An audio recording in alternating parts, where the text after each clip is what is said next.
পহেলা বৈশাখ যেন শেষই হচ্ছে না। কয়েকদিন আগে তো 14ই এপ্রিল আমরা বাসাতেই সেলিব্রেট করলাম পান্তা ইলিশ খেয়ে। আর এখন চলে আসছি বৈশাখের মেলায়। মালয়েশিয়াতে বড়সড় করেই কিন্তু বৈশাখের মেলাটা হয়ে থাকে। তো গত বছর যাওয়া হয়নি, এই বছর আর মিস করলাম না, চলে আসছি আমরা ভেন্যুতে।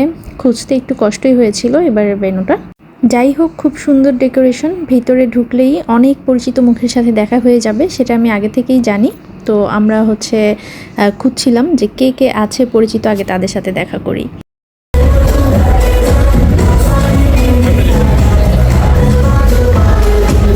আর এবারের বৈশাখী মেলাটায় আমরা অনেক লেট করে গিয়েছি। আগের দিন থেকে প্ল্যান ছিল যে যাব কি যাব না, ওভাবে ডিসাইড করতে পারছিলাম না। দেন লাস্ট মোমেন্টে আপনাদের ভাইয়া লাঞ্চের পরে বলল যে চলো যাই, সবাই যেহেতু যাবে দেখা সাক্ষাৎ হবে। তো এবারে না স্টলগুলো সেরকম দেখলাম না, এর আগে যেমন অনেক স্টল বসতো, তো সেরকম একটা স্টল ছিল না। আর মানে ওরকম যে পরিচিত মানুষরা স্টল দিত, এবার ওরকম পরিচিত কাউকেও দেখলাম না যে মেলাতে স্টল দিয়েছে। তো যাই হোক, সবসময় যা থাকে এখানে মেহেদি লাগানো হচ্ছিল, জুয়েলারির একটা স্টল ছিল, মানে বিভিন্ন ধরনের স্টল তো দিয়েই থাকে, বিভিন্ন প্রমোশনাল স্টলও থাকে, যেমন বিভিন্ন স্কুল ইউনিভার্সিটির প্রমোশনাল স্টোর। আর এখানে খুব সুন্দর ডেকোরেশনের কিছু আইটেমস ছিল।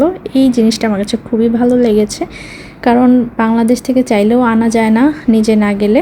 তো এই ধরনের জিনিস যদি এখানে পাওয়া যায়, মানে এই জিনিসটা কিন্তু খুবই ভালো। তো তারপরে যেটা করলাম, খুব আফসোসের বিষয়, এবার মেলাতে গিয়ে ফুচকা চটপটি খেতে পারিনি। ওই যে বললাম যে একদম লাস্ট মোমেন্টে গিয়েছি, কারণ সন্ধ্যার দিকে গিয়েছি, তো অলমোস্ট 6টার দিকে গিয়েছি আমরা। তো তখন গিয়ে দেখি ফুচকা চটপটি সবই শেষ হয়ে গিয়েছে।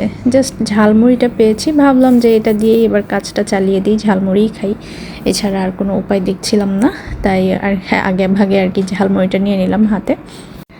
মেলায় আসছি, নাচ গান তো চলতেই থাকবে। আর এখানেই তো আমরা বসে বসে একটু ভিডিও করছিলাম, সবাই মোটামুটি বসে এই সময়টা এনজয় করছিল, কারণ সন্ধ্যার টাইমটাই কিন্তু অনুষ্ঠানটা খুব বেশি জমজমাট হয়। তো গান বাজনা চলছিল, আমরা একদম সামনেই বসেছি। আর এই যে দেখুন আয়াতের অবস্থা, আপনাদের ভাইয়া ভিডিও করছিল, ও গান খুব পছন্দ করে, আর সেগুলো যদি রকিং গান হয় তাহলে তো কোনো কথাই নেই, ড্রাম বাজাতে থাকে আর কি, ড্রামস যেরকম বাজায় সেরকম। তো যাই হোক, আমরা খুব এনজয় করছিলাম, ভালোই লাগছিল আর কি, অনেক দিন পরে গিয়ে খুবই ভালো লাগছিল।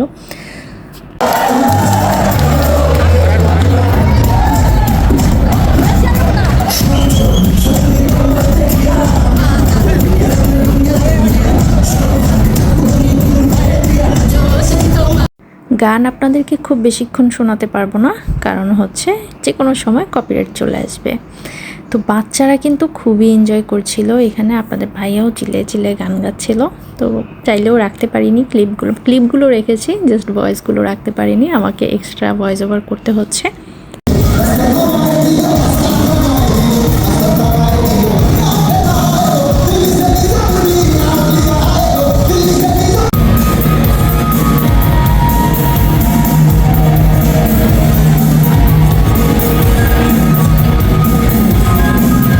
বাচ্চারা কিন্তু স্টেজের সামনে অনেক এনজয় করেছে, একদম নাচতে নাচতে হাঁপিয়ে গিয়েছে বলতে গেলে এক একজন।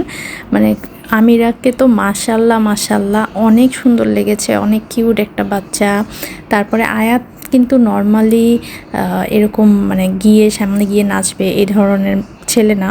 তো আমিরাকে দেখে তারপরেই গিয়েছে সামনে।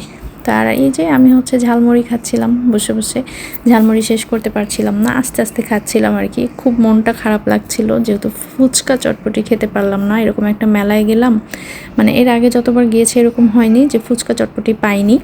এবার সন্ধ্যার দিকে গিয়ে ফুচকা চটপটি পাবো না, এটা আমি একদম কল্পনাই করতে পারিনি। আর এইখানে আমিরা আর আয়াত 3জন মিলে খুবই মজা করছিলাম। ওরা বসে বসে কতক্ষণ তো দাঁড়িয়ে দাঁড়িয়ে নেচেছে, তারপর টায়ার্ড হয়ে এখন একটু বসে বসেই নাচানাচি করছে।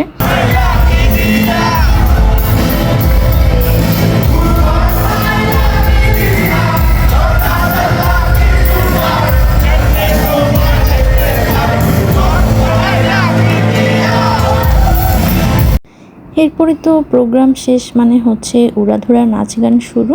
তো এখানে দেখুন সবাই স্টেজের সামনে দাঁড়িয়ে নাচানাচি শুরু করে দিয়েছে। আর ওই সময়টায় অলমোস্ট মানুষ অনেক কমেই গিয়েছে বলতে গেলে, আস্তে আস্তে সবাই চলে যাচ্ছিল, কারণ প্রোগ্রামটা হচ্ছে রাত্রের 9টার মধ্যে শেষ হওয়ার কথা ছিল। তো 9টার মধ্যে তো আর সম্ভব না, তো 10টা 11টাই বাজে।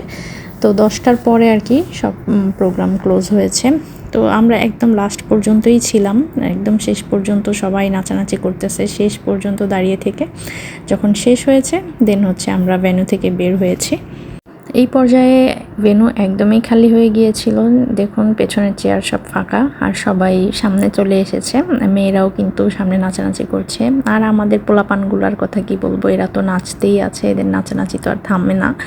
তো খুব মজা করেছে ওরা লাস্ট মোমেন্টে, সবাই আমরা একদম সামনে চলে এসেছিলাম, খুব মজাও লাগছিল। আর সবাই ভিডিও ফটো তো আছেই সাথে, তো ভালো লাগছিল আর কি সব কিছু মিলিয়ে। তবে একটা আফসোস থেকে যাবে, আমি ফুচকা খেতে পারলাম না সেদিন। তো ভালো লেগেছে, এই যে দেখুন আমিরা একদম সবার সাথে মিলেমিশে, মেয়েটা মাশাল্লাহ মাশাল্লাহ বলবো, একদম মানে খুব সহজভাবে সবার সাথে মিলেমিশে যেতে পারে আর কি, যেটা আমার ছেলে পারে না। আমার ছেলে খুবই লাজুক প্রকৃতির, ও অনেক লজ্জা পায়, তো যার কারণে একদম সবার সাথে হুট করে মিশে যাওয়া এটা ওর হয় না। এই তো প্রোগ্রাম শেষ, বাসায় চলে আসছি, খুবই এক্সস্টেড লাগতেছে, কারণ শাড়ি যেহেতু সবসময় পরা হয় না। এই আর কি রাত্রের বাজে 11টা, 10টার দিকে আর কি প্রোগ্রাম ফিনিশ হয়ে গিয়েছে। আর এই তো, আর কি দেখাবো, বাসার অবস্থা খুবই খারাপ। কোথাও যাওয়ার আগে যেটা হয়, জিনিসপত্র এভাবেই রেখে চলে গেছি, ওই যে জুয়েলারির বক্স, এই যে জুয়েলারি এভাবেই রাখা। আর এই যে মানে ড্রেসিং টেবিলের অবস্থাও দেখেন, রেডি হয়ে মানে কোনো কিছু গুছায় যাওয়ার মতো সময় পাইনি, খুবই তাড়াহুড়ো লেগে গিয়েছিলো। আসলে হয় না, কোথাও বের হওয়ার হলে এরকমই হয় যে একদম। তো ঠিক আছে, ব্লগটা এখানেই শেষ করে দিব। শাড়ির নাজেহাল অবস্থা পুরো, একদম বুটে টোটে অস্থির। তো যাই হোক, সবাই ভালো থাকবেন, আমাদের জন্য দোয়া করবেন। আল্লাহ হাফেজ।